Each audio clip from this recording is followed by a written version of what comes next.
It is a mystery that stretches across about 1,000 acres of land. It was first reported on back in June of 1996, and since then, what we now know as Skinwalker Ranch has intrigued anyone interested in the paranormal. Cattle mutilations, UFOs, otherworldly creatures. The ranch just seems to be a paranormal buffet for all things weird and unusual. Now, rumors circulate that even the Defense Intelligence Agency took an interest in the ranch, and some even allege that it was the epicenter for government-backed paranormal research during a program known as AAWSAP. My guest today is Chris Marx. He's a former law enforcement officer for the state of New Mexico, where he served for more than 9 years. After his work there, he went on to join the U.S. Army, and he became a certified military police investigator. He also had 2 tours of deployment in Iraq between 2007 and 2009. When he returned stateside, he went to the private sector. This is where Chris was hired by Bigelow Aerospace Advanced Space Studies, or BASS, to work as an investigator for the billionaire Robert Bigelow. Chris worked on the infamous Skinwalker Ranch, utilizing conventional as well as unconventional research techniques in the field. He left for another combat tour in Afghanistan in 2016, and upon his return was transferred to work within Bigelow Aerospace itself, which he did until he resigned in February of 2019. After his own investigative research after he left Bigelow Aerospace, he now feels much of his time at Skinwalker Ranch may have been about human experimentation. He just didn't know it at the time. He also feels very strongly that quite possibly he was one of the test subjects. His concerns that remain unanswered and unaddressed turn an already twisted tale of paranormal encounters into an incredibly disturbing narrative if it all turns out to be true. Stay tuned and buckle up. You're about to journey inside the Black Vault.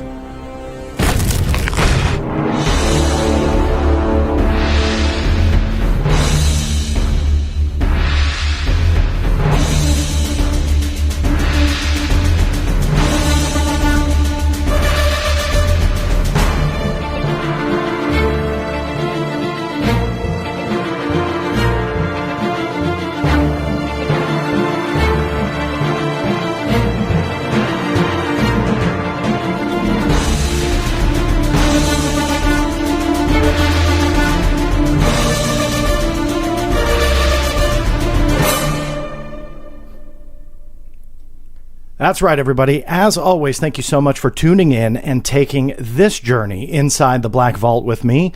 And on this ride, Chris Marx. Chris, how are you? I'm good, John. Thank you. How are you? I'm doing very well, thank you. I've been looking forward to this show now for quite a few weeks since you and I met. And yeah, me too. Yeah, it's I don't know what the right word to describe the story is. Very bizarre story, very interesting story. It's something that, I'll be honest with you, when I heard it, I wasn't sure what to believe and was highly skeptical about what the concern was. Now we'll get into all that, but after talking to you, and I want to kind of do a little bit of housekeeping here for the audience to kind of set the stage. When you and I started talking and I heard your story, I was fascinated by it. And I asked you a question that I asked quite a few guests that appear on this program. And for those listening, they may not be aware of this. But if I'm not sure of somebody's background, I'll ask a very uncomfortable, difficult question, which is, can you help me kind of prove those credentials a little bit?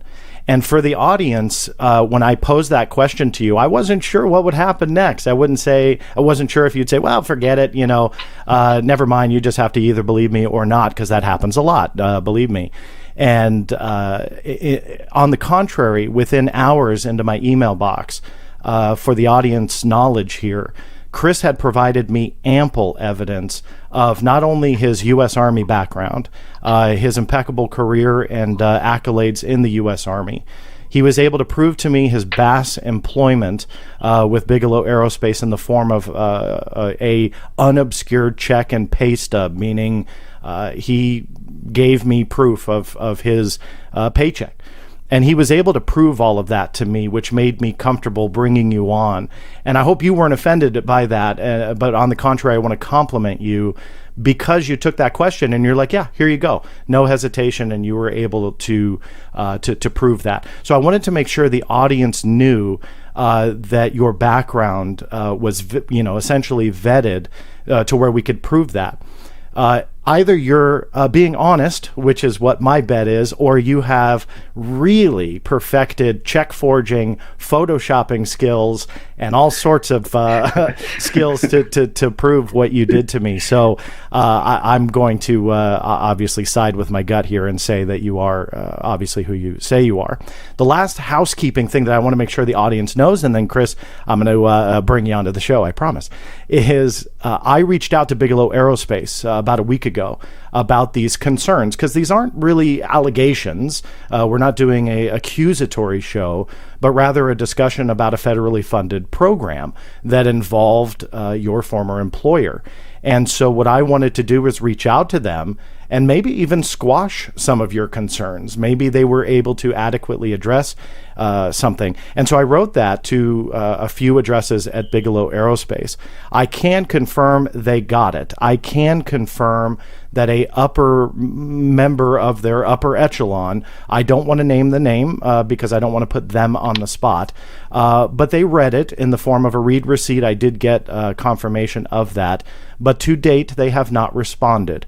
I also gave them an invitation to appear on the show as well. And that is an open invitation if they'd like to talk about AAWSAP, the federally funded program, the contract that they won. For those that are new to the channel and maybe this is your first show, I personally have done a lot of research into this program, which we'll get into, called AAWSAP. You may have referred to it, heard it referred to as ATIP, which is the secret UFO study. It's something that I've really kind of honed in on and am very, very interested by. So that open invitation is to Bigelow Aerospace. But again, those questions, concerns, the request for statements went unanswered. But I will read anything they decide to send me in full. That is what I told them a week ago, and that offer stands. Okay, that's the housekeeping. Chris, thanks for bearing with me through that, but I wanted to at least lay a little bit of groundwork for the audience so they know kind of the progression to this show, because there was a little bit of planning to go in it to make sure that we were all comfortable having the conversation. So let me now ask you to kind of go back to the beginning and set the stage a little bit with your employment with Bass. Can you tell us all how that came about, when it came about, and what exactly were you hired to do? Sure. John, I want to, before I go into anything, I want to make sure that you and your audience understands that I am 100% transparent. I am not holding anything back. I am not making accusations. I'm not making statements I can't back. I simply want to tell the story that has crystallized here recently. And I'm not doing this just for myself. I'm doing this for the other Bass guys, my former teammates, that were equally affected by this. And we are asking for answers. We want to know what happened to us. We want to know how we were medically impacted by this. This is not 1970. This is not, you don't just pull a bunch of combat vets and throw them into an aquarium and see what happens. This is something that needs to be explored, that we want answers, because quite honestly, I would like to know if I'm coming down with MS or cancer 5 years from now. I mean, these are legitimate questions. Yeah. And, Chris Bartel, same, he's got family. He's got 2 young kids. We need to know what happened to us. What did they do to us? And I will get more into depth on this, because I do have the medical study on this, which was long rumored to be out there. Well, we obtained it. But going back to the beginning, I returned from 2 combat tours consecutively in Iraq, where in the latter year I worked in military intelligence. Got back, and the company I had previously worked for had folded, was no longer in existence. And so I was unemployed. and lived off my savings from the Iraq tour. And so eventually, kind of crossed the U.S. on my motorcycle a couple of times and just reconnected with civilian life. Eventually, I got an email, which was a job advertisement that was through the U.S. military. They sent it out or BAS sent it out to military. And so it was basically Bigelow Aerospace is looking for members for their security team. I applied to it. I got the interview. I went to Park House, and that was a very interesting interview. I walked in what I thought was the front door. Apparently it was a side door, and looked down the barrel of a handgun, which was pointed at me from the person that would later on interview me, which was quite eye-opening. So I figured I'm not even sure what is this place?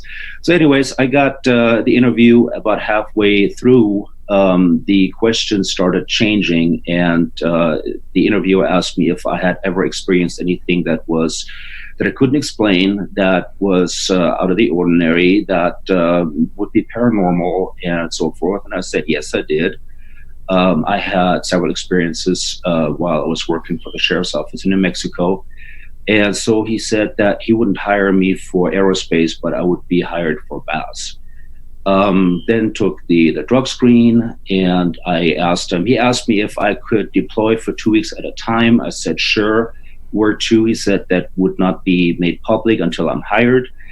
I asked him what kind of job this was going to be. He told me that he could not talk about it, that it was confidential, and I would learn about it once I was hired. So I walked away from this job interview, and I had no idea. I thought I had a job. I did not know who I was going to be working for or what I was going to be doing. Mm-hmm. Then eventually I got hired on, and I spent the first couple of weeks at the BAS headquarters on Polaris, and was given opportunity to actually look into their library and spend a lot of time there. And it was very interesting, very eye-opening. Never been in a place like this before. There was a lot of documentation about Roswell, the Skinwalker Ranch, which I had never heard of before. Mm-hmm. Totally virgin territory for me. And a lot of journals, not just books, but actually journals. And it was phenomenal what I learned about Roswell, as well as the Skinwalker Ranch. And so eventually the day came where I deployed up to the ranch for the first time, and it was quite interesting. Let me ask you about that interview. Were you taken aback by? Have you had paranormal experiences? I mean, you told the story like it didn't faze you, but if somebody asked me that, I'd be like, "What?" Like, were you confused by that question at all? Yeah, I mean, we shifted from just normal like things I did in military intelligence, stuff I did in Iraq, and we shifted from there. And it was interesting because he came flat out and said, "Hey, do you have ever seen or experienced anything that you could not explain?" At this point, I wasn't sure if we were just chatting or if we were still having a job interview. And I told him what I had experienced. I thought, oh my God, this is nutty, and I'm probably not going to get this job because he's going to think I'm crazy. And but let me ask you really quickly, if you could, because I didn't know this. When you were a police officer, you said you had paranormal experiences. In what realm of the paranormal, if I may ask? There were significant incidents. The one was I was parked side by side with another sergeant right before shift change, and we saw a formation of flying objects that came up from the east toward us and above us. And the maneuvering and the speed of those flying objects were something that I could not explain. They were almost moving in a triangular type formation, where in speeds that G-forces nobody could sustain, and they flew in a very weird formation that seemed very orchestrated. And so, yeah, I don't know what that was, but it didn't seem to be something that was piloted by a human person, because physically that would not have been, that it's undoable. Yeah. I mean, then there were other things where, for example, the county, there were a few weird things that happened. One of the cases was we were called to a house, and there was a break-in and entering in progress. We got there and we heard clearly things being thrown inside the house, and the woman that was living there was meeting us outside. And so we formed up, we went in a SWAT type formation, and just to find that we all heard the commotion, but when we got inside the house, there was nothing. There was not even the dust was disturbed. I mean, there were some really weird incidents that happened. So yeah, we couldn't explain them. Yeah. So obviously this probably piqued their interest. So you essentially got the job. You saw all this paperwork, Roswell, you said, Skinwalker Ranch. So at what point then did you just immediately start working on Skinwalker Ranch, or did that come later? That came about 2 weeks later. I got hired in April of 2010, and I deployed the end of April. Me and at that point, we were two. There was always teams of two that would deploy up. That later changed to just one person. But so him and I both had never been to the ranch. We got up there, and we were taken aback by its beauty. I mean, it's just gorgeous. It's just a beautiful piece of property. We met with the two guys that we were relieving, met with the caretakers, the dogs, and kind of they took us out on a tour. It was still daylight. And so I just dropped my gear in my bedroom, and I had a lot of gear. I mean, I had tote boxes, backpacks, because I didn't know what to expect. I didn't know what the weather was going to be like, and as far as equipment goes. So I occupied the smaller of the two bedrooms, has two bunk beds in it, or two beds. I put all my gear on one bed, and then we headed out. Meanwhile, there was nobody left in that trailer. It was empty. So we went out to the east gate, went to the west gate, and got back. Tour, it was about an hour and a half or so. We were out touring and just exploring the property, the mesa, down to the river, to the south. And we got back to the house. It was getting dark, and I walked into my bedroom, and all my gear was thrown all over the place. It was like my clothing was hanging off the curtain rails. My gear had been turned upside down, and it was just like a bomb had gone off. I called the other guys and I said, "What is this? What happened?" And so now we had a conversation about some of the things that they experienced. And so that was my very first day on the ranch. Was a little my gear bizarre. It was bizarre. Yeah. Let me first ask you, because I want to go back to that, having your stuff thrown everywhere. But what exactly was your job description? Once you obviously were living on the ranch, right. So what were you told your description was? It was a multitude of things. We were obviously there to keep trespassers off the property. That was one of the job functions. But we also did experimentation. We sometimes executed experiments that were given to us by some of the scientists out of Vegas, and we would follow through with that. And also to be out there, and we were researching what we believe to be the phenomena. And we did this in a multitude of ways that we defined over years. But we were researching and at the same time keeping the place off or keeping it secure. So obviously your military investigative background played a role in the investigations you did, and security as well. When you first had that experience, it sounds like in the first day you said, and your stuff was thrown everywhere. Also sounds like everyone else was experiencing that. Did you immediately just think, wow, this was a paranormal something? Did you feel ransacked? Like I would feel ransacked unless you were prepared that there was paranormal activity. What was your first thought? I see, when I went up there, I kept a very open mind. I tried to not jump to conclusions. I looked at this from a perspective of, okay, the ranch caretakers have not done this. One is handicapped, the other is an old lady. There was nobody else on the ranch at that time other than the four of us. There was nobody in the trailer. It was secured.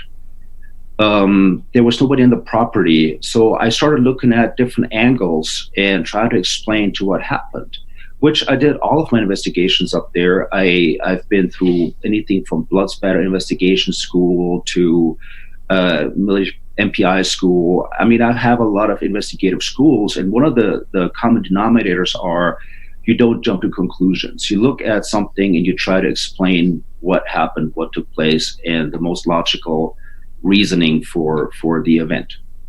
So I didn't know. I mean, I saw this and I was like, wow. But I also decided at that point, if it was paranormal, I'm not going to be intimidated by it. I'm not going to walk away from it and being defeated on my day one. That's not who I am. That's not what I do. So I figured, okay, you want to talk? Let's talk. Because to me, I took it as conversation.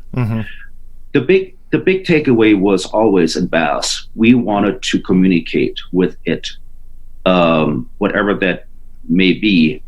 And there are several different entities that I believe to be present on the property. Or are they entities? That's the big question that's emerging now. Were they really entities or were they something entirely else? But I took it as a part of communication. It communicated by action. Let me ask you about. I've seen your paycheck, so we know, and what you've talked about it. We've established that you were working for Bass, and they were paying your paycheck when you first started working there, and then as you progressed through the months and I think years. But correct me on that if I'm wrong. But was there any whispers that this was a government-funded study, or were you just under the impression this was all Bass? No. We did know that it was government-funded. Okay. That we knew. We didn't know any detail of it. Reports we wrote, daily reports. One went to Mr. Bigelow, and one went to what we called the sponsor. And we didn't know at that time who that sponsor was, but we knew it was a government three-letter agency, but we weren't told who was guiding this whole thing. We had no idea. Did you eventually find out who that sponsor was? Yes. At what point did you find out who that sponsor was?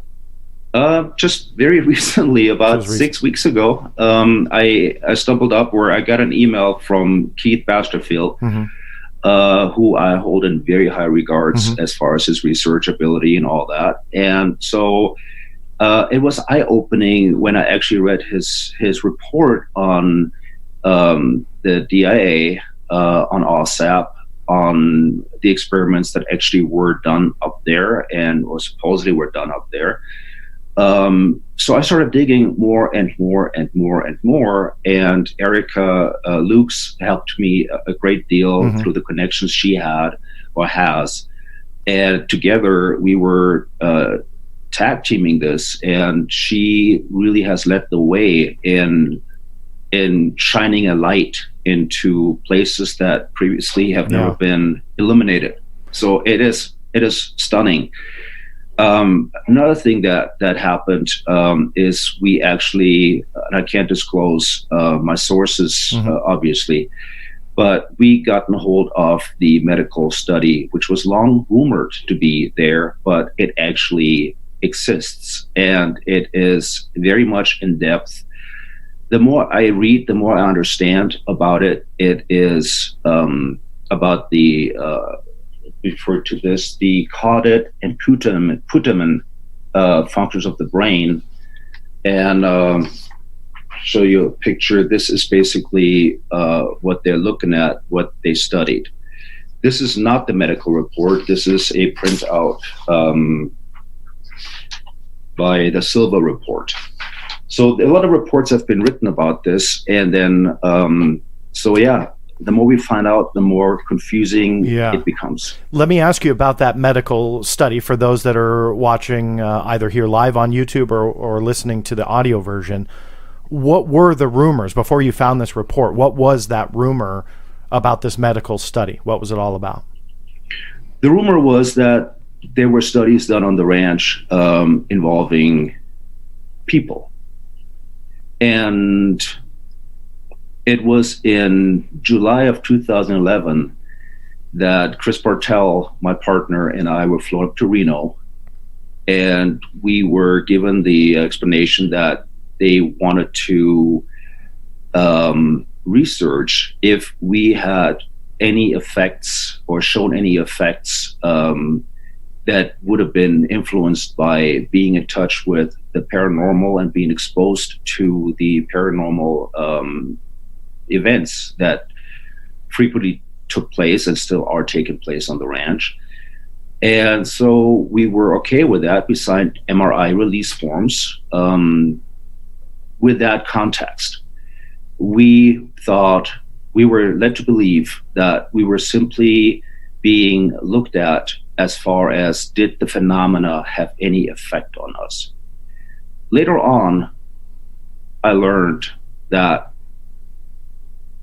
well, AAWSAP. And early on, I said in an interview with Erica Lukes, my very first one with her, and I was just kind of joking about this. I said, sometimes I wondered if we were the hamsters or the guy in the white coats. And we always had that feeling, but we didn't know. Yeah. And then Keith Basterfield put it really in together for me. And my light went on. I'm like, oh my God, we were the ones being studied up on. And we were also told that we wouldn't get any feedback from the medical studies, that we basically gave away all our rights to all of this. Now, through research, I've been able to actually locate my medical report, and so has Chris Bartell. And so we are getting those reports and we're obtaining them, and I will at that point have somebody that is qualified to actually read this, because I'm not a doctor. I want to know what happened. we want to know what was done to us. I want to go back to a point that you made with the MRI waiver, I guess it is, that you were asked to sign. You've made that public, and I had posted it the other day for those on my social media. I know Erica has posted it as well. She was first to post it, obviously. But I want to go back to that, because that to me is incredibly bizarre. And I want to just kind of double check your point. So you were told, in order to sign this, or the reason that you had to sign it, was that they were going to be looking for effects on your body by this phenomena, whatever it was, right? So you were told that up front? Correct. And also it was not negotiable, because if we wouldn't have signed it, we would have lost our jobs. And so they were ready to just let you go if you did not play ball with them. So you were either jobless or you had to consent. Yes. At what point were you asked to sign that? Was that on kind of getting the job, or was that later on? No, that happened. We were told, we didn't even know we were going to fly up there. We were told a few days in advance, 2 or 3 days, hey, you guys are going up to Reno, Chris Bartell and I, and you need to sign this form. And this happened, the consent form was signed at Aerospace in Las Vegas about 2 or 3 days prior to us departing and going up to Reno. And what's interesting also, there's been a lot of pushback from some of the former senior NIDS and BAS scientists. Dr. Eric Davis is one that seems to be leading the charge. But he made an interesting comment. He said, an MRI, I'm reading this off the text that he quoted, or that he wrote. An MRI is not medical testing. It's a brain imaging. big legal and medical difference here. And so we now have proof that Chris Marx signed an MRI scan consent form. Hallelujah. I never said we didn't sign the consent forms. What I always said from the very get-go is that we never signed a consent to be exposed to military weapons testing. Mm-hmm.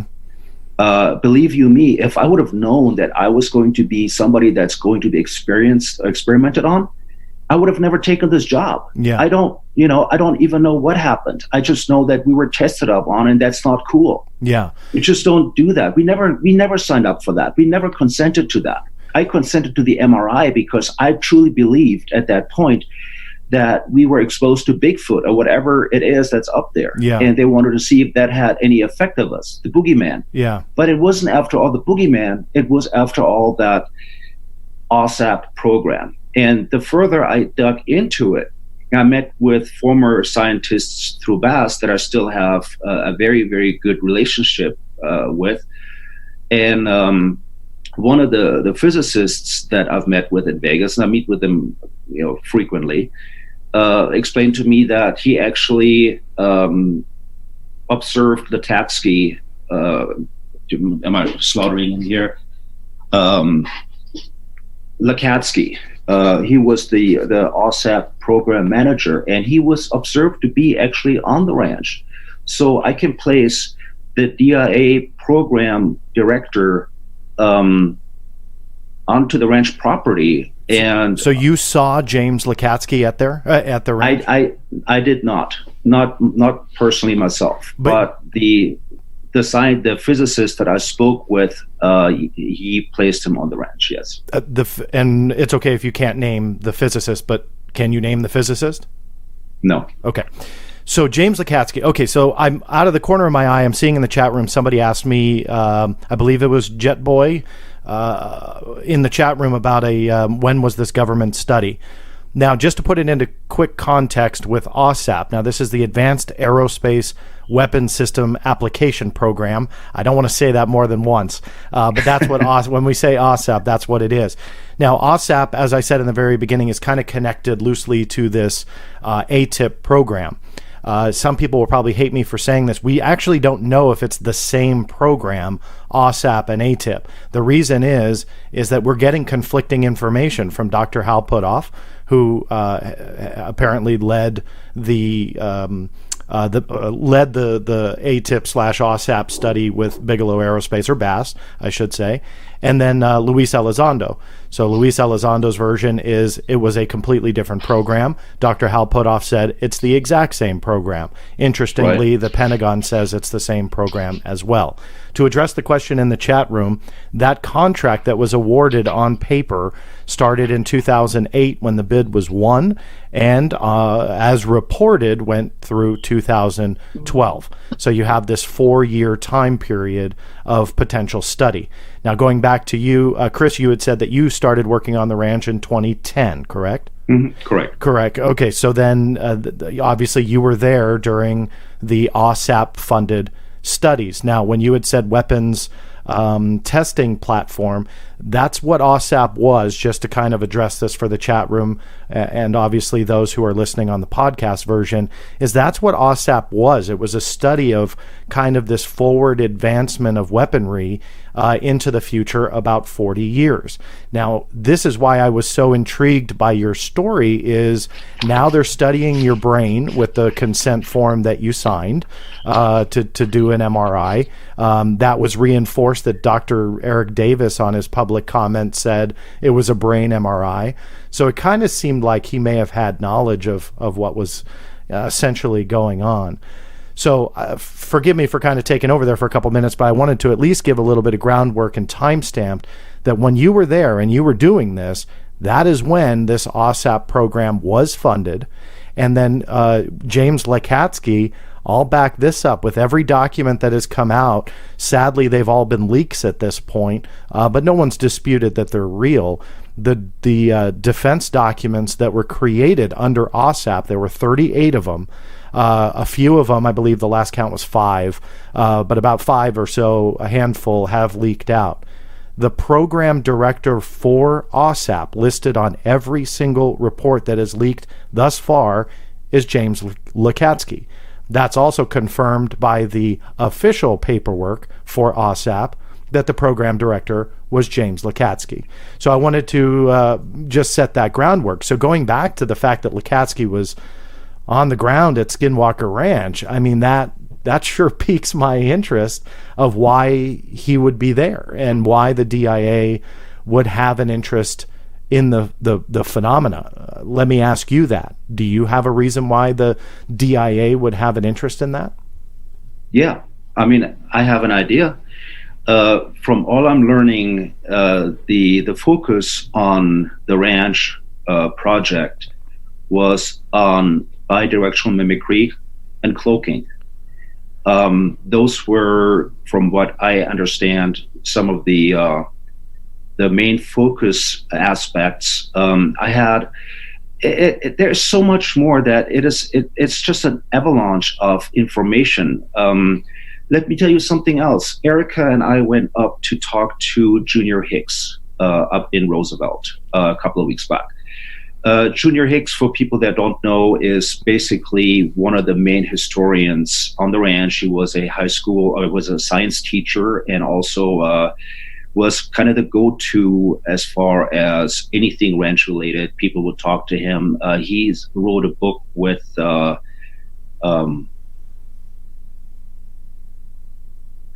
who was that? UFO display. Frank Salisbury? Oh, Salisbury. Yes. Thanks. So he's old. He's 93 years old, and so we wanted to go talk to him and pick his brain a little bit and just see what he would know, and maybe in relations to AAWSAP. And he produced a photograph, an old Polaroid that he had taken, and it showed cylindrical objects on it, and they looked like fuel rods. We got the picture, we showed it to some of the scientists, and everybody has kind of come to the same conclusion that those were fuel rods. They don't grow on the ranch. What are they doing on the ranch? But the phenomena the study talks about how this cloaking and bidirectional mimicry may have an effect on the human brain. They talk about the caudate and laudate function, which is, I showed this earlier, which is the normal versus a hyper image. And basically, from what I understand, it is the part of the brain that is responsible for producing the hormones that directly affect fear and aggression. So by altering, from my understanding, by altering that nucleus or that part, is you are directly influencing and altering the test subject's ability to process fear, and you also turn on aggression. So you're basically developing some sort of a super soldier. Super soldier, yeah. And that's, I think, really kind of a bizarre twist to this, if it turns out to be true that they would be pursuing this. So let me go back to your time on the ranch, because now we've kind of established then who's the sponsor, I think is how you referred it, and obviously DIA, and obviously names that you were hearing about are confirmed in AAWSAP paperwork. What other types of things did you experience at the ranch while you were there? And I'm sorry if you had mentioned this before. How long were you there during this stay? I got hired on in 2010, and I deployed to Afghanistan in June of 2016, and the ranch was sold by the time I returned. So actually, I deployed in 2015 to Afghanistan. When I got back, the ranch had been sold and was no longer under Bigelow control. We then got absorbed. Some of us got absorbed into aerospace itself, and then I worked at aerospace until February of this year, and I resigned in February. But did you live at the ranch the whole time, or? I was bass during my bass time. We were sometimes going up for 2 weeks, coming back for 2 weeks, going up for 2 weeks, going back for 2 weeks, because they weren't. There was a large washout, a lot of turnover because some people just went like couldn't stomach being there. There was. I mean, you got to understand that when we were up there and later on, just one person. It was just by ourselves. We were out there for 2 weeks. Just one person. There was no cell phone signal. There was no radio. There was no communication with the outside world. There was nothing. So if you would have gotten injured or slipped on the mesa or something, nobody would have found you. So there was always an aspect of danger, aside the fact things that took place. And I want to go a little bit into that. Questions we had early on, very early on, was why, if it's also so secret and also so clandestine, why on earth would they put out a book, Hunt for the Skinwalker? That never made sense to us. Why would you advertise what's here when at the same token you're trying to keep it hush-hush? Why was there? We heard about the funding. Only later on did I learn it was $22.5 million, which, is quite a bit of money. But so when we got up there, why was there no research equipment? There was nothing. They used Olympus or small Canon power shot type cameras, the tiny ones you take for family vacations or something. There was no research equipment, none.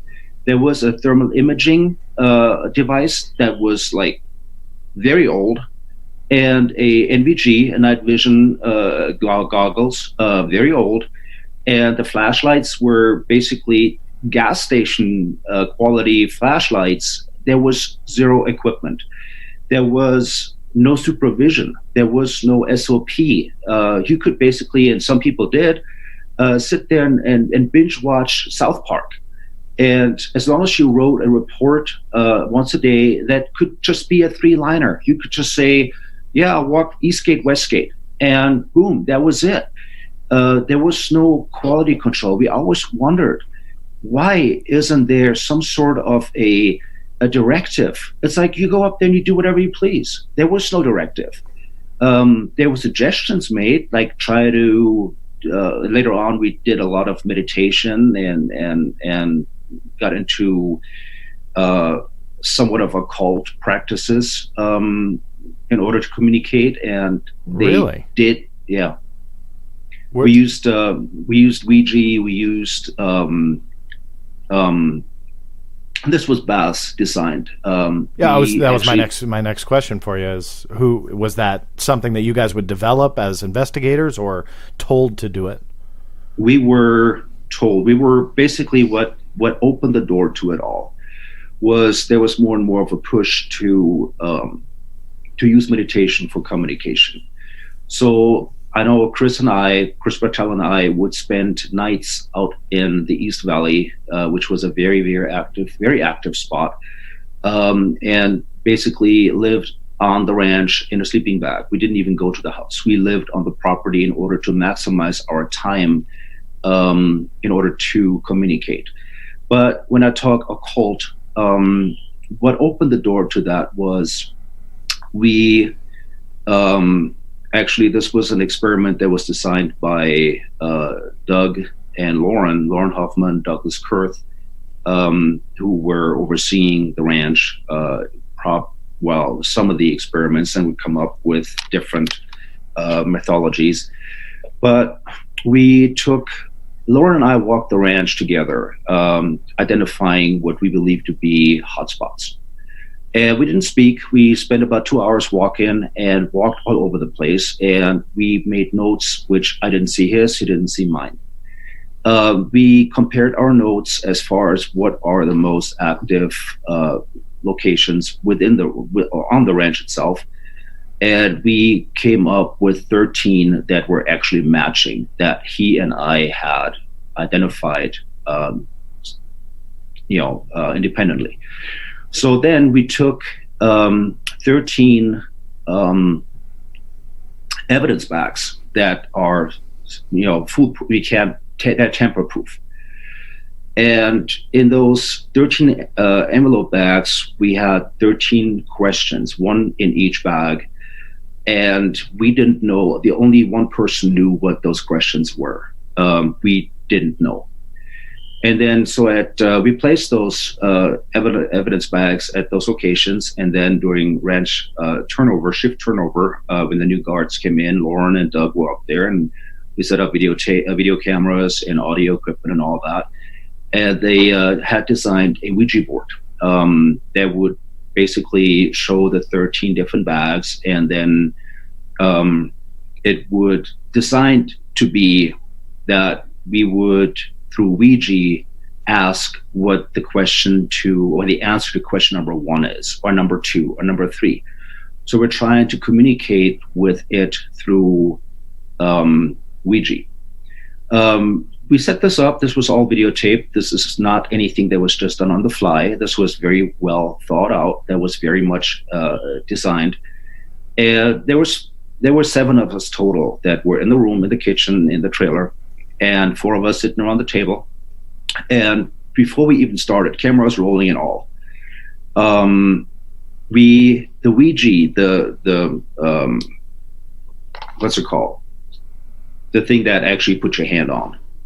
I'm not sure what the name of that, but I know what you're talking about. Punch it. Punch it. Yeah, punch it. Okay. So it would actually, before we actually even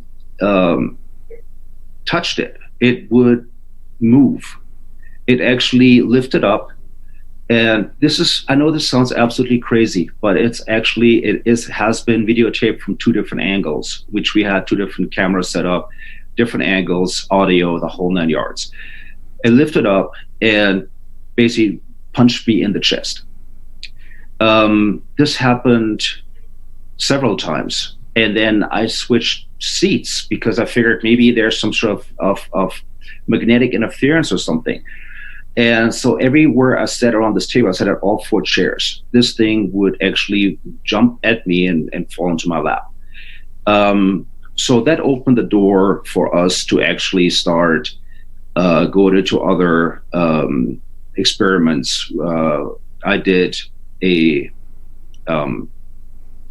week-long experiment where I put offerings out into the East Valley. I know this sounds crazy. I also had a lot of, at that point, connections with some of the Ute tribal elders, and because I was just researching outside the box. I just wanted to see, obviously, the high-tech stuff didn't work, but if we could use something on a different wavelength, something different, alternate. And I still dealt with it from a scientific approach of an investigator. But so based up on suggestions from some of the elders, I put out meat, bread, and water in small bowls into the East Valley. It was interesting that it wasn't touched by anything for about 3 days. And after that, it was gone. And then things started happening. There were apparitions that started showing up. There were, the Man on the Ridge story that happened thereafter. I mean, things started happening, and I can only imagine, I can only believe that it was those things that we started putting out there that set things in motion. Mm-hmm. But at the same time, looking back now, all the questions we had, why was there no gear? Why was there no real supervision? Where did the money go? You know what? If I had to get tires, I mean, we were given $70 a week for food allowance. The dogs, 70. We weren't allowed to eat more than $70 a week. The dogs, 3 dogs. I know. The $70 doesn't feed itself, Chris. So I gotta. That's crazy. Yeah, I'd starve. The dogs, 3 dogs were allowed 1.88 can of dog food, wet food. We had the dry stuff, but in order to give them, so it was so tight. When we went over a certain amount of mileage on the ranch vehicle, we put our own money in the gas tank.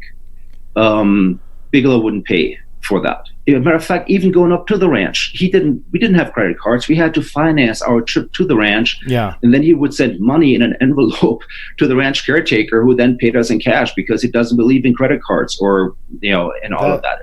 That to me is incredible. I want to be fair here, and I'll just throw this out there to be fair. The $22.5 million that has been reported, and it's been reported by New York Times, Politico back in December of 2017. To be fair to Bigelow Aerospace / Bass, I haven't seen official paperwork that says all 100% of that $22 million went to them. Can I ask you, have you? Because and genuinely questioning, I don't know. I haven't seen any. I couldn't find the documentation on how the money was divided. I don't know if some of it went to. There was a report that MUFON was hired on by Bass at some point in time. I think there was $75,000 that were paid to MUFON, and then later on they were fired because whatever happened, I don't know. I wasn't privy to that, and I don't even want to speculate. But it didn't work out. But there were subcontractors, obviously, that were hired also. So I don't know. But other things happened that made me wonder. It was a big part of the Hunt for the Skinwalker movie, which I don't really want to go into. But it was the Bean Sprout project, the Bean Sprout experiment. And so basically, Pam and her partner planted a crop of bean sprouts in Las Vegas at Polaris, and then also planted a crop up at the trailer. And they were up there setting it up, and then they were never seen again. As a matter of fact, during the entire 6 years I spent on the ranch, I never saw Mr. B up there, I never saw Colin, I never saw any scientist. I didn't see anybody up there. There was nobody there. Pretty much nobody came. It was just us. Like, they all shied away. Nobody came up to the ranch. So they set up this bean sprout project at the trailer, and it was really inconvenient because there were bean sprouts all over the place that I had to water and take care of, and they were just in my way. And I was wondering, I said, what is this actually? What are you guys doing with this? And so the official story was it's a controlled grow, one in Las Vegas, to see how they would develop up on the ranch.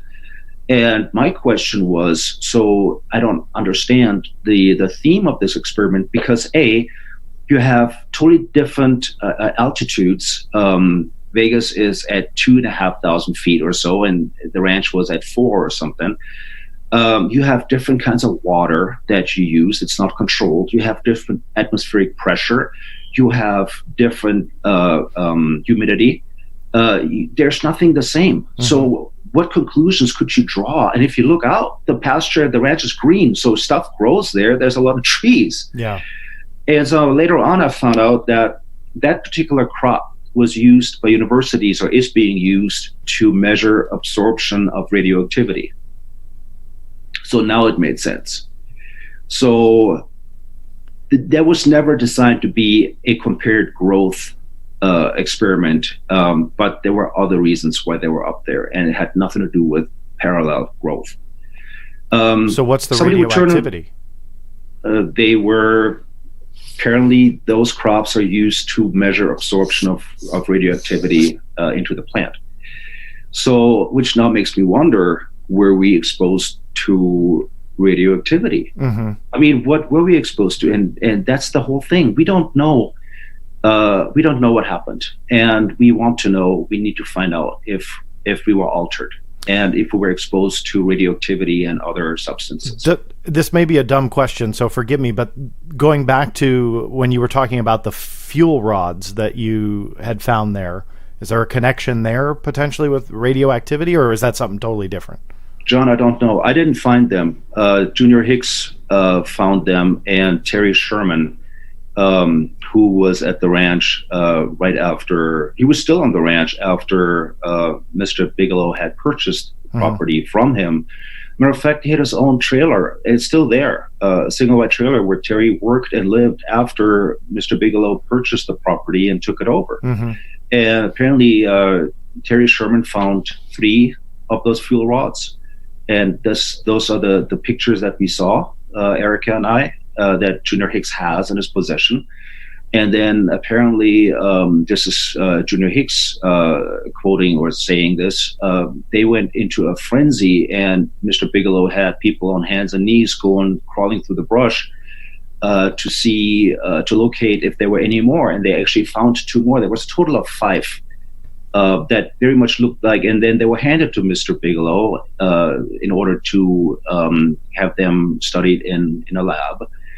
And I guess this is just Junior Hicks talking to us. And Junior asked him, and Junior basically told us that Mr. Bigelow told him there were nothing to worry about. Basically, they got sucked into the black hole of the Bass archives, like so many other things were. Just to throw this out there, because as I hear you talked a little while ago about being the only person on the ranch at times. That in an environment like that, albeit incredibly beautiful, that has to be taxing on your mind. Being forced, you don't strike me as a man who wants to get up in the morning and water bean sprouts. Do you think that these tasks that were given to you in the way that they were given were by design, essentially making you get driven a little crazy? Hearing you tell the story, you were saying that you were getting tired of it, like you were just getting frustrated, like, why am I watering these bean sprouts?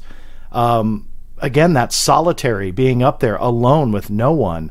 I've gone to places remotely by myself, but never for that long. And it can get into your head a little bit. Do you think that could potentially be by design? I think a lot of things were by design, John. I also there were events that were really kind of crazy, but now they make sense, or they fit into the narrative. For example, there are certain events that we all experienced that crossed the board. The extremely bright light that came from non-directional above. It was so bright, and we all observed it at one point in time. It always would happen between midnight and 2 a.m. It was so bright that I remember distinctively, I was at the East Gate, and it just, like somebody turned on the brightest halogen light you can only imagine. It was so bright that I instantly, I closed my eyes. I shielded my eyes with my hand, and through my closed eyelids and I could see the bone structure in my hand. I could see my bones. That's how bright it was. I could see without, like, my eyes closed and covered with my hand. I could still see. It was the brightest thing I've ever seen in my life. And it reminded me of X-ray. It was like I could see my hand like in an X-ray image. And it lasted about 5 seconds, 6 seconds. I mean, it was distinct, but we all have seen this. And especially in the winter when there was snow everywhere and there was no tracks, and we would try to find out the source. It was like a non-directional, it came from above. It was like the brightest thing I've ever seen. And I was worried then. It's like, because I didn't know what this was, if there's any kind of effect to my health because of this. But there were also other events. For example, we had the invisible person walk through the trailer. This happened not just to me, but happened to the other guys as well. So picture the double wide it's sitting on blocks. It hasn't been readjusted. Basically, the front door was a storm door that opened to the outside, a glass door. The inside door opened to the inside. But you had to really pull on those handles in order to open them because they were just offset. The whole trailer was offset. And then it had a very, very distinct sound signature when you walked in it. Like the foyer sounded creaked differently than when you walked through the kitchen or walked through the back part by the back door. So there were very distinct sound signatures to walking through this trailer.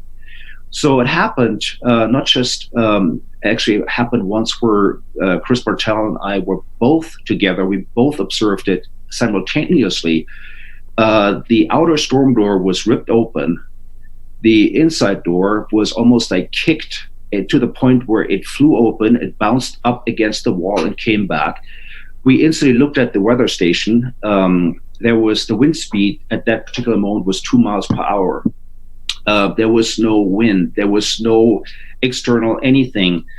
And then you heard, and not only did you hear, but you could also feel somebody walking through the trailer. You could feel it by the way the ground, we actually felt the floor move. Somebody very heavy with boots walked through the trailer. This happened more than on one occasion. Of course, back then, we thought, this is paranormal, or, because we couldn't explain it. We tried to debunk it any which way. There was just no debunking it. This happened. But now, knowing now what I didn't know then is if they were in fact looking at cloaking, if they were in fact looking at bidirectional mimicry, that's what that is. That's exactly what that is. Yeah. So I'm wondering, was it really paranormal, or was it somebody that actually really walked through the trailer and tested their invisibility? Was that part of AAWSAP? And the more I read and the more I learn and the more I speak to people, and it's interesting now that we've opened the door and Erica has developed a lot of leads on this. People are coming out of the woodworks and sending us information, some of it by name and other is anonymous.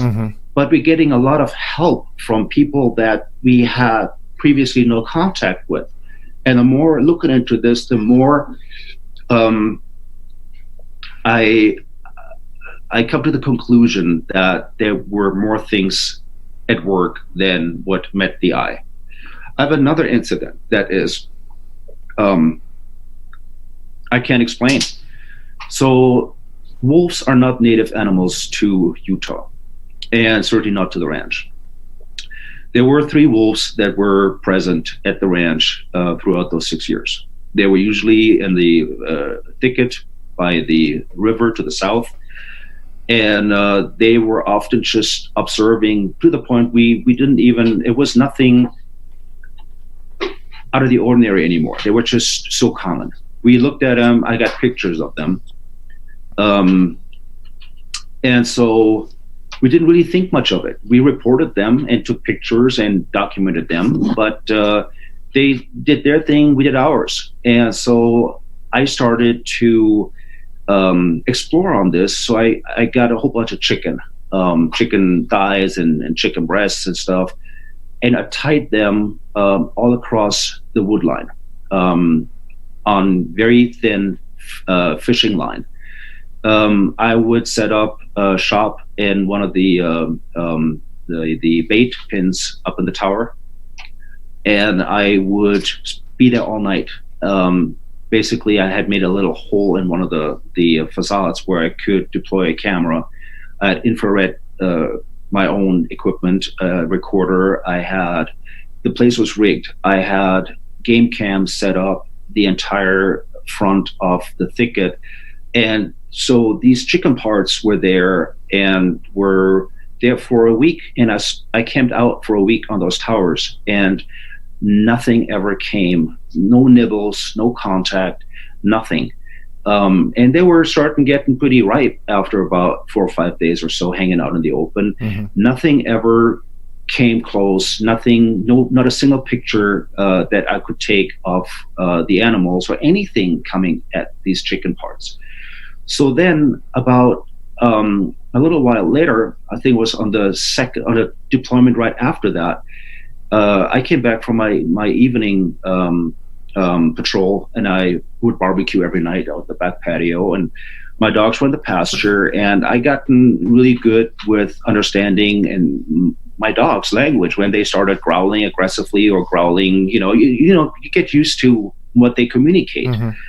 And I heard them being very aggressive and going off the chart and yelping. And so I grabbed my flashlight and shined into the pasture, and my dogs were being backed towards the trailer by the wolves. Those 3 wolves were, the one was up front, the others were flanking. So I grabbed my 12 gauge, which I had, set up with a laser sight, also an aim point, and I had the co-witness ghost rings, and I had a very powerful flashlight on it. I had it for the most part because of mountain lions that were frequently on the ranch. So I grabbed my 12 gauge, jumped the fence, and now the dogs were coming behind me, and these wolves were still, they weren't aggressive. They weren't showing any aggression, but they were still coming steady towards me now. At about 15 feet, I had cross-loaded 1 ounce hollow point slug and double-out buck. So the first round was double-out buck, and then followed by a slug, and so forth.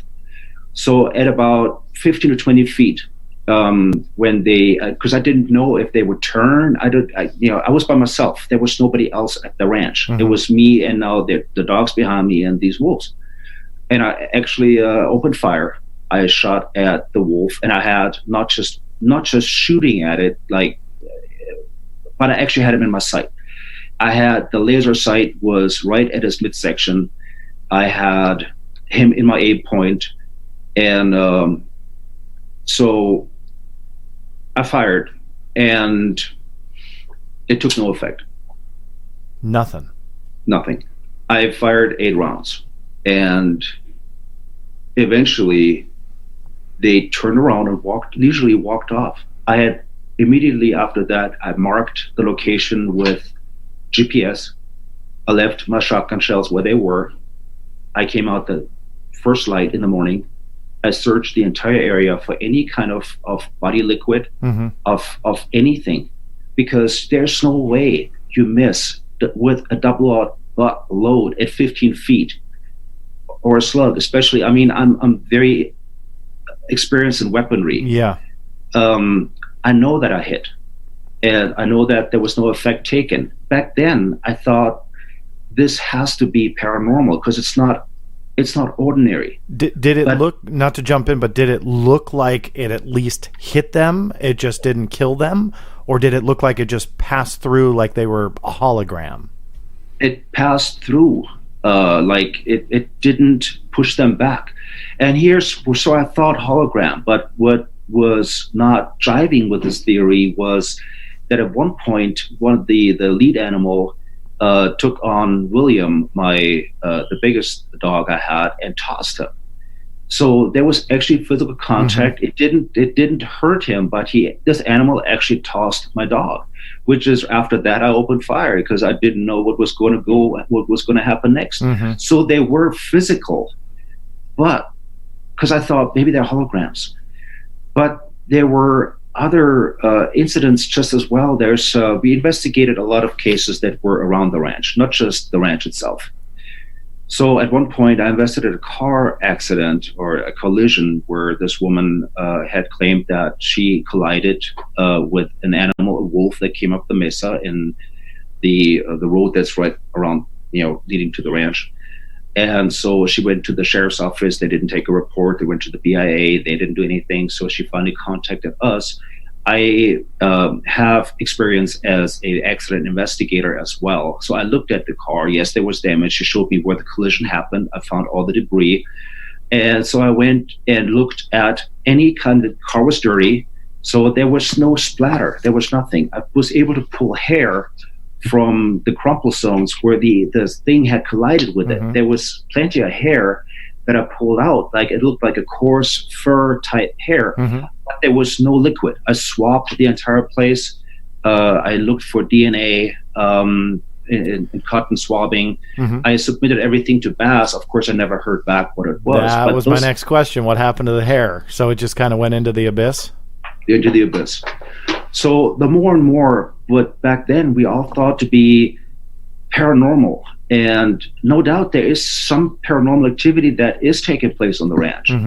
But how much of what we back then believed to be paranormal is really paranormal, and how much of that was some sort of man-made? Yeah, and that's kind of an area I want to go with you. Is you're a trained and forgive me if I messed the title up, but a trained military police investigator, right? So you were obviously heavily trained in investigative techniques.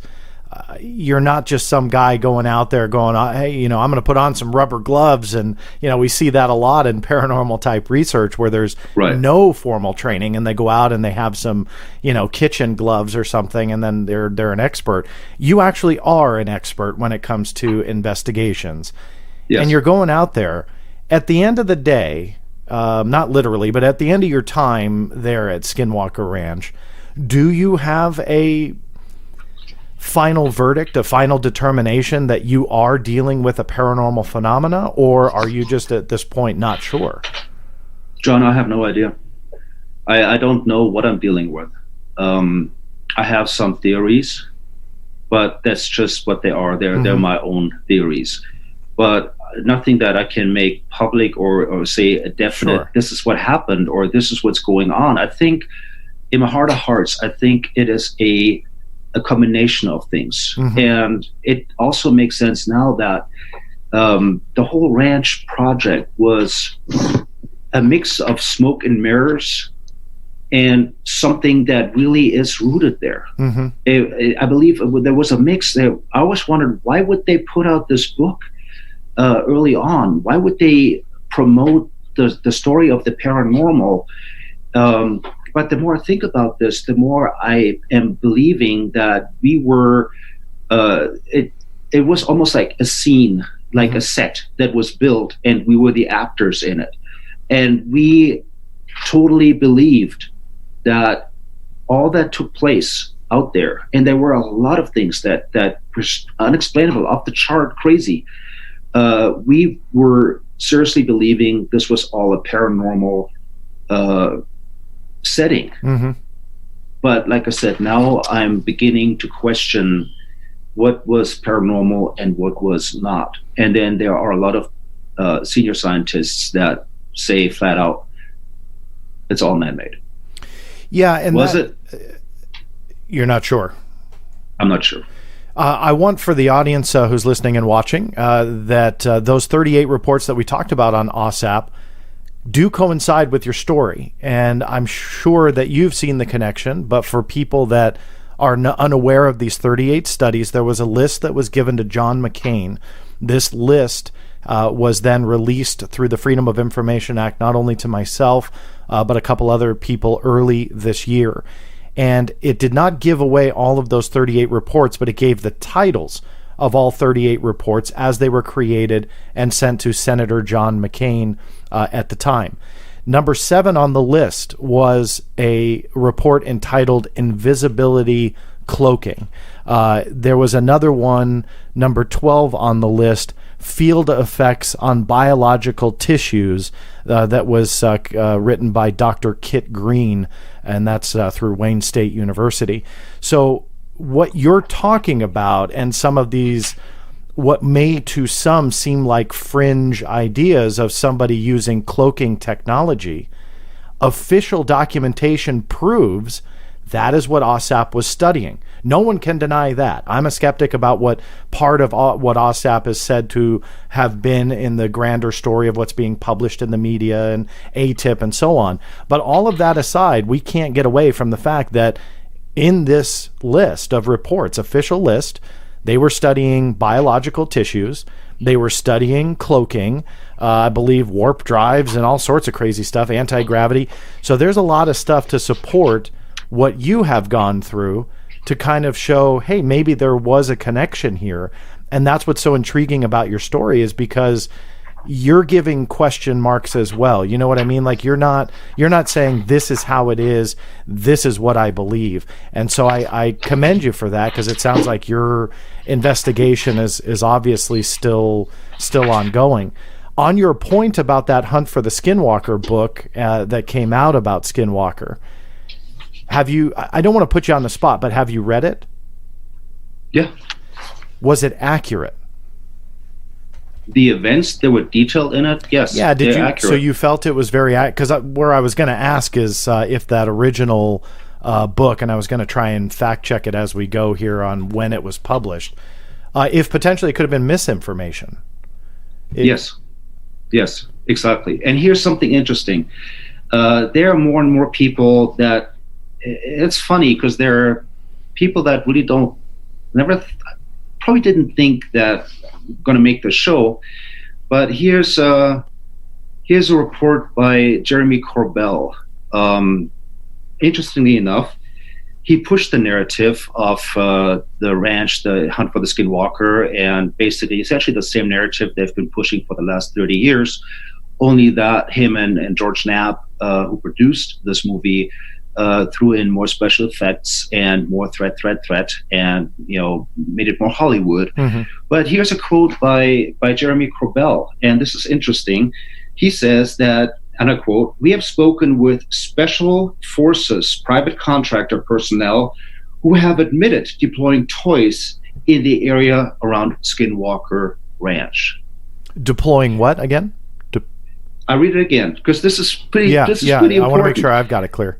It says it's a Corbell. It's of Corbell's website, and he in there talks about, I'm quoting, mm-hmm. Recent headlines have revealed that a second government-funded but confidential study was initiated by the Defense Intelligence Agency, DIA.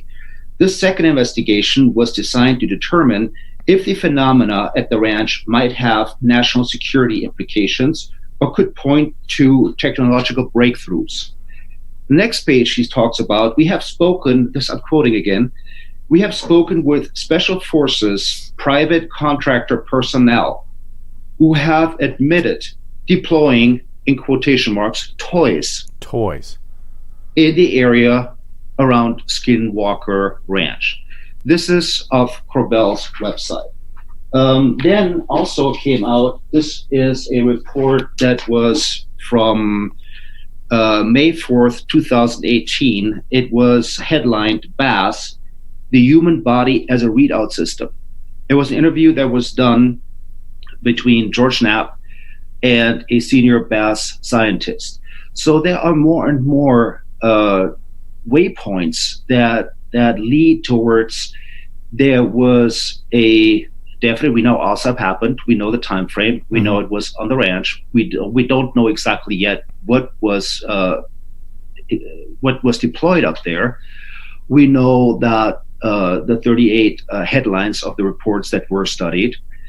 And so I also have this file here is full of my daily reports. I've kept reports of all the different phenomena that I have encountered. These are the same reports that were sent to the DIA. These are the same reports that were sent to Mr. Bigelow. So I have a copy of my work that I did up there. I also have about 1,000 photographs that I took because we brought our own equipment up because the equipment provided was so crappy that you couldn't use any of it. Mm-hmm. So essentially, I have a back study to everything ranch between 2010, 2016. And I'm in the process, Eric and I both are in the process of going through my reports and looking at some of the phenomena that I'm detailing in here and how do they compare, how do they match up to the AAWSAP study as far as the 38 bulletin points that we do know. And you'd be surprised how much of a matchup there is. Then if I look, and this is part of the medical report, mm-hmm. The last page, it reads overarching conclusions. And there are 4 bulletin points here, and number 3 is there's a significant overlap with ranch cases. 20 cases from the ranch, 6 also DX with, I'm not sure what that is, int, FX, NDX, bidirectional mimicry, families involved serious, and follows a viral epidemiology, not viral etiology. And then it talks about we lose by ignoring they could be terrestrial. And in any event, the phenomenon is beginning to talk to us. So this is just, I'm not going to go into much more of the medical report. I just wanted to put out there, I do have it. And some of the main focus of this report is based on the caudate nucleus of the brain and how long-term effects, short-term effects. It talks about brain fluid levels that are changing. It's something that in time I'd like to get evaluated by a medical doctor that actually knows what's in it. I look at this, I read it. I think I understand some of it, but I need to have it checked by somebody that actually is an expert in this. And then also, once I get my own study back from Reno, which it's coming in the mail, I want to compare my personal medical information to this report and see, are there any overlapping areas? Is there anything that's changed? I need to know, if I now have a greater risk for cancer, or what happened to my brain. And I have a right to know. Chris Bartell has a right to know.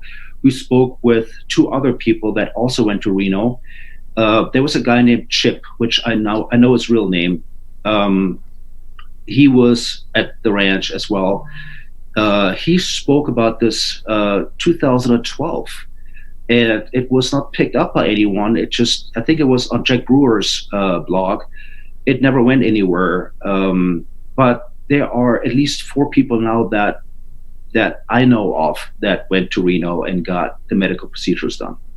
It's such an incredible tale. I mean, let me ask you about that medical report, if I may, and the stack of reports that you created for the DIA very quickly, because I'm down to the last 7 minutes or so I have with you. I'm not sure how tight you are for time, but I want to be kind to your schedule and the time you allotted to me. Did you have to get a security clearance when you got this job? You did. Yes. I had. Well, that was a condition of employment. We all had, all the BAS guys that went up there, we all had secret clearances. I still do, because the only field that he'd hire from were either military police or Air Force security forces. So all of us that went up on the ranch had security clearances. We weren't just people hired up the street. Sure. No, I gotcha. And the reports that you had created for what you had called the sponsor, which you believe now is the DIA, were those classified reports? That's the funny part, John.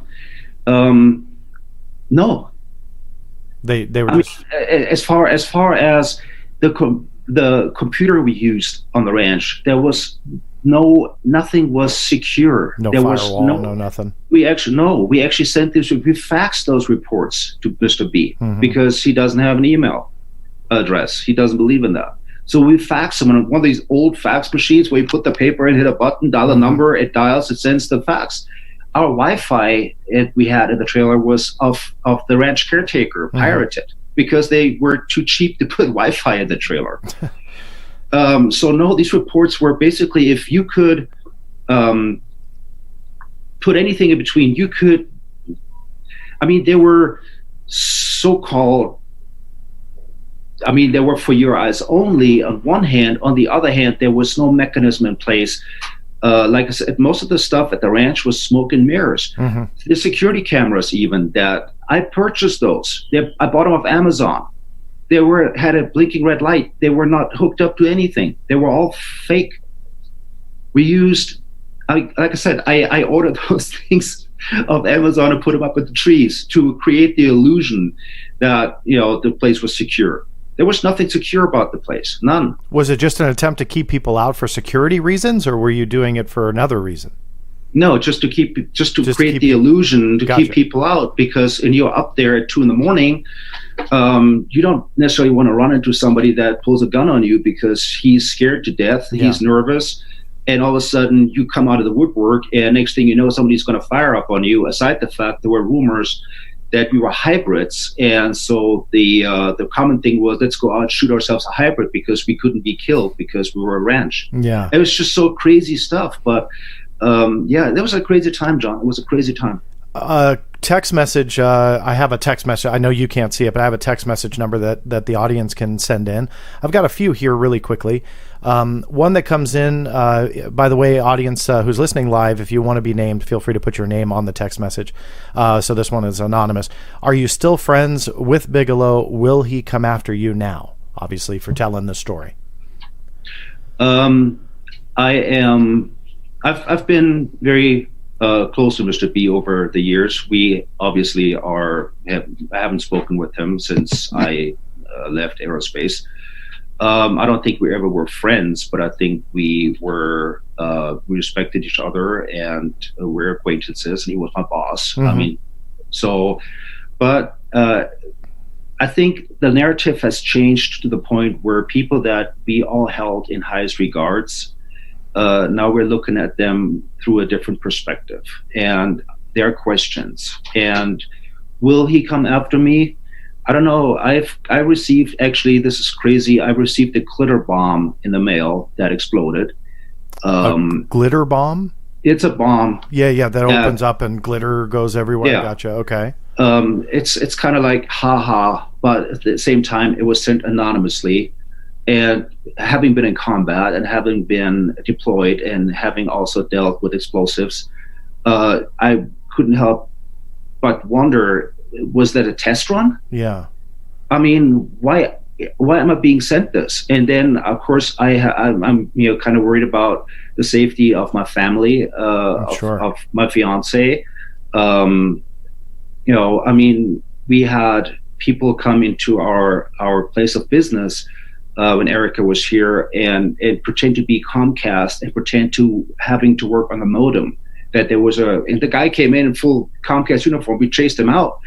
But it's more and more where there is a response, and I don't, not everybody is interested in putting this information out. Yeah, we're getting quite a bit of pushback. Yeah, and I mean, I hope nothing happens. Another question that comes in, but obviously we all are more interested in the truth. But in addition to that, your safety, and so. I mean, I hope your concerns and questions get answered. I was hoping to get some type of a statement that for those of you who've missed the beginning of the show that may be watching live, had reached out to Bigelow Aerospace to address some of this, and I had offered to give airtime to one of their spokespeople, Mr. Bigelow himself, or offer to read their statement in full, unedited. And although I do know that they got that in the form of a read receipt, that their upper management had definitely read it, nothing was returned. So for those who missed that in the beginning, I at least wanted towards the end to say that again. Here's another question that came in. What stops you from publishing everything in the folder that you held up? Nothing. And I will. And you will? At this point, I will. Okay. I will actually put all of it out there. Like I said at the beginning, I'm very transparent. I had actually started to write a book about the ranch, triggered by, I saw the trailer for Hunt for the Skinwalker, and I went furious when I saw that. So my response was like, no, this is nonsense. I want to write the real story, not the regurgitation of 30 years of smoke and mirrors. And so, of course, I was about 3/4 through, and now I have to rewrite the whole thing because everything's changed. Yeah. And so as part of that, my plan is that I am going to publish these reports in a book or journal format, and I will also publish every photograph that I have ever taken on the ranch. So this is going to be something of, obviously right now we're using it to build a case. But in time, it will all be out there, and it will rewrite. Erica and I have, I believe, begun to rewrite the story, the history, the narrative of Skinwalker Ranch. I firmly believe we both do that what has been put out over the last 30 years is at least partially a false narrative. There were other things that were obviously taking place up there, and we have every intention of righting what has been wronged. And it needs to be done. It needs to be done for us. It needs to be done for my teammates. Yeah. It has to be done for the public. It has to be done for the people that live by the ranch, because there is also a lot of rumors that the cancer rate around the ranch has exploded, and so has autism. Really? Wow. And if we're researching to find out if there are actually numbers we can put to this, this is just something we very recently came across. But if there are health effects that are not only affecting us as team members, but also the public, it needs to be addressed. It needs to be put out. And the people that caused this, if they did knowingly, need to be held responsible. And Eric and I will be working diligently on holding people responsible for their actions, especially in the name of profit, in the name of experimentation. The more we look into this, the more, I mean, every night I go to bed, I have a different ranch picture because more and more stuff is put open, and we're going through quite a bit of stress, physically and emotionally, because it has begun to dictate our lives. Yeah. It's like, so we want to find closure, we want to find justice, and we want to hold people responsible that have subjected us to something that, to make it even worse, that they made money off, they profited on us and the public there. It's not okay. It's not okay. Well, I wish you the best of luck getting the answers that you deserve. And if I can help in any way, obviously I'm pursuing AAWSAP documents. And if some of this stuff is on the official record, especially if it's on an unclassified level, maybe for official use only, but that kind of stuff obviously is not too difficult to get out. Sadly, the Defense Intelligence Agency is literally years backlogged. And so I've got cases that have been open for 4, 5, 6 years, unrelated to AAWSAP, and even longer. So sadly, some of the stuff in regards to AAWSAP and these documents that may potentially come up, we might be a year or two, maybe even 3 years out from getting them. But regardless, I'm going after it. But if I can help, if you find more stuff, if you decide to publish some of those reports, let me know. We'll bring you back on. I'm over time, but I want to give you just kind of the last word on what's next for you. You just kind of laid it out a little bit for me, and for everyone, but is there anything else that you want to add in closing to those that are listening, that are hearing a story that they haven't really, unless they've obviously followed Erica's videos with you, but for my audience who may not be aware of that story until today, what do you want to leave them with? I want to highlight that for people that are not as in-depth involved in this as Erica and I and others that are actively pursuing this and trying to uncloak the cloaking that's been done. Pardon the pun. What I want to put out there is for people that are just casual listeners or casual, have like getting their feet wet with the ranch story and the narrative, be cautious of who you are following and who you are listening to. There's a monopoly that has been held over many years by a certain few, namely George Knapp and Corbell, that have been, if you follow their reporting, everything that Bigelow has ever put out has been pretty much through Corbell and Knapp. So a lot of information, follow the money, be careful of the connections. Just because they're the most popular and the most known doesn't necessarily mean that there's not an agenda that's being pushed, an agenda that has been pushed for 30 years, ever since the book came out. And the more and more we are looking behind the scenes of this, the more it becomes apparent that it is a well-organized, a well-structured, very well thought through agenda that has been pushed, that has been sold to the masses, and it held true. Well, it didn't hold truth, but it held the belief system for all these years. And now that there's more information coming out, they have become very quiet. A lot of the former people that have been on the forefront are no longer and will not comment. I offered, for example, that I go on coast to coast and actually talk to Mr. Knapp, but there has been no forthcoming, because I would ask him some questions, some very detailed questions, and I would be very anxious to hear what he's got to say.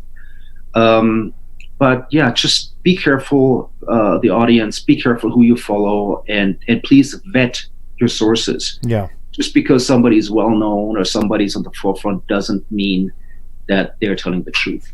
What? Are you sure? No celebrity status doesn't automatically mean they're spewing out gospel? It comes as a shock, but exactly. Those are good closing words, Chris. I really appreciate it. By the way, especially this week being Veterans Day week, on behalf of my family, thank you very much for your service to the United States. I really do appreciate that, and again, thank you for joining me here for the last hour and a half, and I know I went over my time with you, so I appreciate that. But thank you for telling your story. I know Erica did even more videos and interviews. There's a lot of stuff with you online.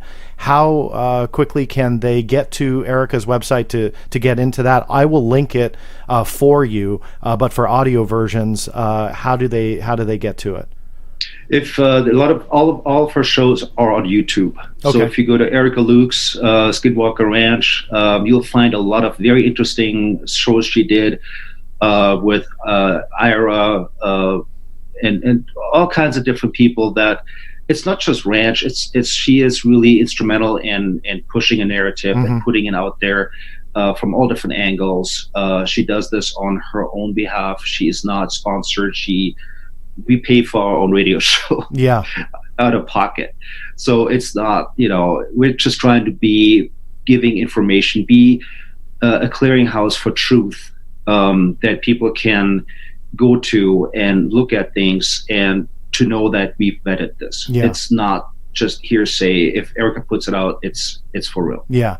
I'm a big fan of Erica. She's been on the show before, and definitely respect her work. I will link that all in the show notes page for those listening and or watching. If you don't know how to get there, it's www.theblackvault.com/show notes. That will link everything to what we have talked about, Erica's channel, so on and so forth.